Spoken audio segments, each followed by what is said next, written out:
Pomfret মাছের recipe. Pomfret মাছটা আজ সর্ষে পোস্ত দিয়ে বানালাম, সেই রেসিপিটাই তোমাদের সঙ্গে আজকে শেয়ার করলাম। আশা করছি তোমাদেরও খুব ভালো লাগবে। তো চলো রেসিপিটা দেখে নাও। এদিকে পমফ্রেট মাছটা আমি নুন হলুদ মাখিয়ে রেখেছি, আর এদিকে সর্ষে পোস্ত আর কাঁচা লঙ্কা নিয়ে আমি পেস্ট করে নিচ্ছি। তো তোমরা এখানে সর্ষে পোস্ত কাঁচা লঙ্কাটা পেস্ট করে নিও। আমার পেস্ট হয়ে গেছে। এবারে আমি কড়াই বসিয়ে দিয়েছি, কড়াইয়ের তেল আমার গরম হয়ে গেছে। এবারে নুন হলুদ মাখানো পমফ্রেট মাছটাকে ভেজে নিতে হবে। খুব কড়া করে ভাজবে না, হালকা হালকা করে ভাজতে হবে। দেখো আমি দেখিয়ে দিচ্ছি আমি কিভাবে ভাজছি। এখানে আমার পমফ্রেট মাছটা ভাজা হয়ে গেছে। এরপরে সেই কড়াইয়ের তেলটাতেই দিয়ে দিতে হবে একটু শুকনো লঙ্কা আর সামান্য একটু কালো জিরে। কালো জিরেটা ঠিক দেওয়ার পরে কিছুক্ষণ পরে এবারে তোমার বেটে রাখা সর্ষে পোস্তটা দিয়ে দিতে হবে। তো আমি মাম্পি তোমাদের সামনে আবার একটা রান্নার ভিডিও নিয়ে এলাম।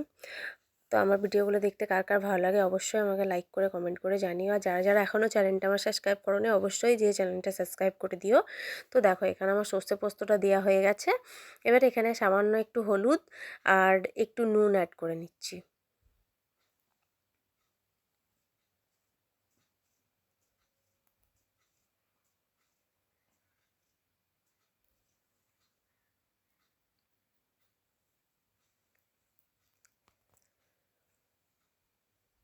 ব্যাস কমপ্লিট।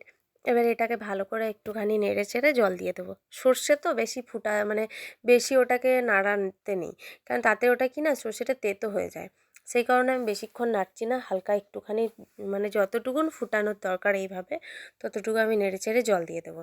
এবারে আমি এখানে জল অ্যাড করে দিচ্ছি, আর সামান্য কাঁচা লঙ্কা আমি চিড়ে দিয়ে দিয়েছি দুটো সাথে। তাতে গন্ধটাও ভালো আসে, আর নামানোর সময় একটু সর্ষের তেল অ্যাড করো, আরও আরও খুব গন্ধটা ভালো আসবে। এখানে আমি জল অ্যাড করে দিচ্ছি।